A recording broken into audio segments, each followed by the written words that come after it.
All right, y'all, let's do it. Let's talk about this eclipse. Let's just talk about it.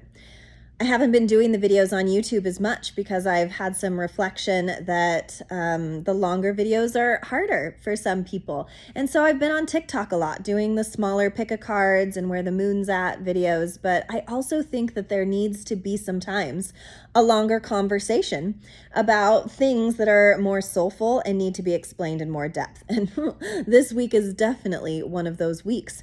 So let's get into it, okay? So the eclipse is happening tomorrow evening. Go to bed early if you can. I highly recommend not doing any manifestations because I know it's also a new moon, and it's the second new moon in Aries, which is a lot.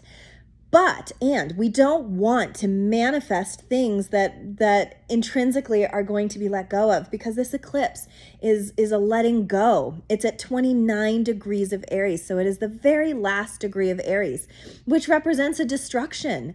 You know, the beginning of the sign is when we start something, and the middle of the sign is us working and stability and working in that energy. And as we get towards the end of a degree, it's like these lessons need to come to a completion. Something needs to happen. And so it is a very active time because it's double cardinal, you know, sun in Aries, moon in Aries, eclipse happening in Aries. It's a very intense energy. So we're going to have all of this need to do something or to feel like we should be doing something. So a lot of us spiritual people think we need to manifest something. And that's super not true. It is a time to receive. It's a time to be open, and it's a time to surrender. Because also what's coming on the heels of it is at the end of the week, Mercury is going to station retrograde in Taurus, right next to Uranus, which is the planet of really big changes. And so this retrograde is going to be particularly powerful. And retrogrades are about taking a retrospective of what has been working, what hasn't been working. And this is big because it's our second house Taurus foundations, where our financial foundations are, where our comforts are. We're not going to have the same kind of access to the way it's always been. Like, things are starting to fall away, and it starts with this Aries eclipse, the self, and wherever Aries is in your chart. It is major up, like in a really big way. And it's almost when this big energy comes, it's like fate. It's something that you don't have to participate in. It's something that you don't have to manifest. It's just energy that happens naturally so that you can review it, ponder it, and change and transform through it. That's the point of eclipses, is that things start to fall away. And Aries being in its, being ruled by Mars right now is in Cancer, and that's its detriment. It's not in a good place right now. Cancer rules fourth house of home, family, maternal energy, emotions, home life. So with that being said, a big eclipse in Aries ruled by Mars, while Mars is in its detriment, is very volatile. It can be. It can feel like everything is falling apart, or like we're losing something, or we're losing ourselves, or let's go with REM's song, Losing My Religion. It's like these things that we've always been able to count on, or think we've been able to count on, are starting to fall away, which is in keeping with when Saturn changed its signs earlier, when Saturn moved into Pisces. It's like all of a sudden these pipe dreams, or these things that we so very much wanted to be true, turn out not to be true. And it can be a very hard lesson. This series of time can be extremely generative, but only generative if we're willing to let go of what isn't working anymore. And that can be really hard because our comforts, for me, my murder documentaries, my eating habits, the things that I do to try to make myself feel better aren't exactly nourishing me on a soul level anymore. So that need to level up, but not always knowing how, well, good, because eclipses are here to pave a way, whether we like it or not. So there's that. That's some pretty big energy. And then right after this eclipse, literally like the next morning, the moon and the sun are going to be squaring Pluto, which is the planet of big transformation. So let's just take it back for a minute. We have an eclipse. We got Pluto in the mix.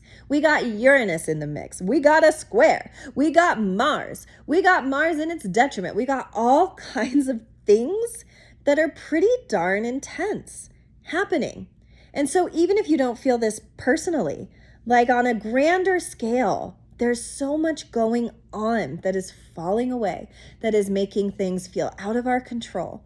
And it's like you kind of have to let yourself burn. Like burn, baby, burn, because the phoenix can't rise up from anything but ash, and it asks us for nothing less than total destruction in order to totally regenerate. So, that's kind of ominous, I suppose, and I don't necessarily feel ominous about this eclipse. It's more like, I've been so sick of this for so long. Aren't you tired of it? That feeling of aren't you tired of it? This whirligig that we're on, of the not knowing, of this very long cycle of what COVID psychologically has done to us.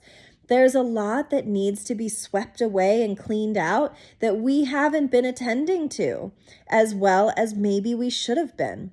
I think of righteous compassion and kindness in this time. And I also think of an open palm of just allowing whatever's going to happen, of relationships that need to end ending, of business agreements that aren't working, falling away. Anything that is not meant for your best and highest good, destructing right now. And that can be scary, okay? Because we don't always want to take our medicine. We want to eat our sugar. We want to go out and party. We want to pretend like life is just simple. And I get that, and I hear that, and I feel that way too, oftentimes. But this week's card's going to be the Tower card. I don't even need to pull it to tell you right now, because it's about transformation. It is about a time in our lives where it's a shit or get off the pot moment. Like, what are we even doing here if we're not agreeing in this life to evolve into the very beings that we're supposed to be? Some North Node action is in this too. And I won't go into depth about it because we already have enough on our plate. But I do feel that North Node being in this flux and being in the soup with us, it's all very true and very real and very necessary for what we're here to do next. And I'm the kind of person that used to be incredibly future oriented. I was a move forward kind of individual at all costs. But I didn't have respect for what's going on presently. I only wanted to move forward. And when grief happens, or loss happens, or separations happen, when these things happen, it is so important to be righteously present. And that's my advice for you guys during this really intense eclipse time, where a lot could be opened up, our hearts could be feeling very vulnerable. Just allow yourself to be that, whatever it is. And if you're digging this vibe, like maybe your chart is activated in a way to make all of these changes that's going to make life freaking amazing, and you already feel that. Stay present in that too. It's okay to be okay during these times. It's okay to, especially those of us who like the depth, who like the murky waters, who like the transformation. Plutonian and Uranian people are going to lean in to what it is. Aquarius rules Uranus, and I love that that's in the conversation too, since Pluto just moved in to Aquarius, which is Uranian in nature. So it's like we have so much supporting us to let go, but what can you let go of? What can you get rid of?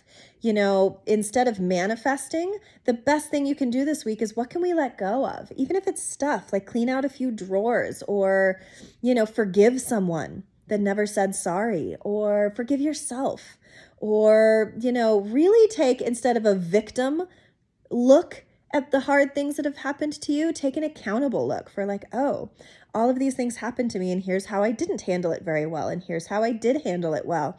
And allow this Mercury retrograde that's happening at the end of this week to really be a reflective time of whatever this eclipse season is wanting us to let go, a reflective time of, can I let it go? Because the more we resist, the more it persists, right? The more we try to move away from something, the more it ends up like a chronic illness inside of us. So my advice this week is lean in. Lean into what's uncomfortable. Lean into what's wanting to move. Lean into what wants to change. Allow yourself to be seen differently.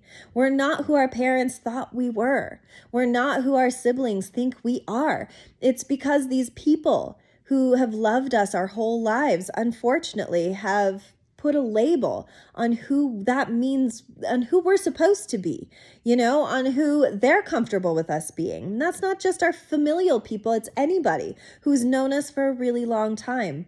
We live in those confines around those people. So with Cancer, being what Mars is in right now, it's a familial sign and it's hard for Mars. So instead of seeing it as a hardship, see it as, how is my identity wrapped up in how those people feel about me?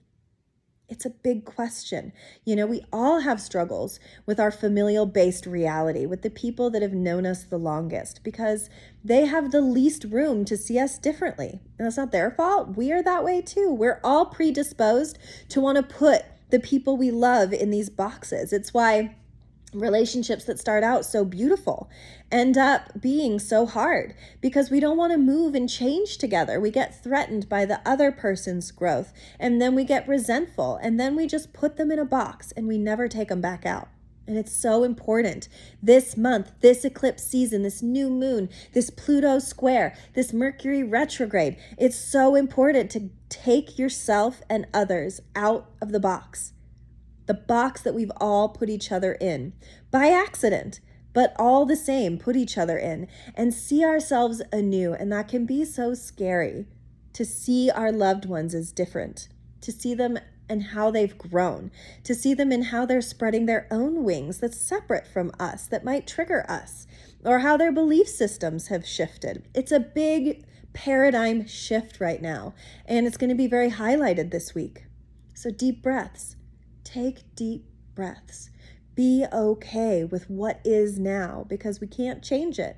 And allow the changes that are coming in rapid fire succession to elevate you to the next truest level of yourself. That's the best advice I can give you. Allow yourself to fall from that tower that we've spent our whole lives brick by brick building for ourselves, about ourselves. Fall from it and see, when you don't dictate who you are, you get to become who you're supposed to be. And that's so important. We need to give ourselves the gift of resurrection, the gift of reconstruction, the gift of imperfection in that reconstruction, to become those beautiful phoenixes that rise above all of the hardship and become a more truer version of ourselves that can handle more chaos. Because truly, the more we're willing to change and shift, the easier the chaos will breeze right by us. So I hope that's helpful. I hope this week feels transformative. I hope you can pick the positive pieces out of it. And I so much hope for peace on the other end of it. Don't forget to like and subscribe. I'm still going to post videos here. But if you want daily videos that are quicker, go on to my TikTok page at Jasmine Lee Astrology. I think it's Jazz Lee is the nickname. I don't really get TikTok yet. We're working on it. But thank you guys so much always for your continued support. And may this eclipse season surprise you in a good way.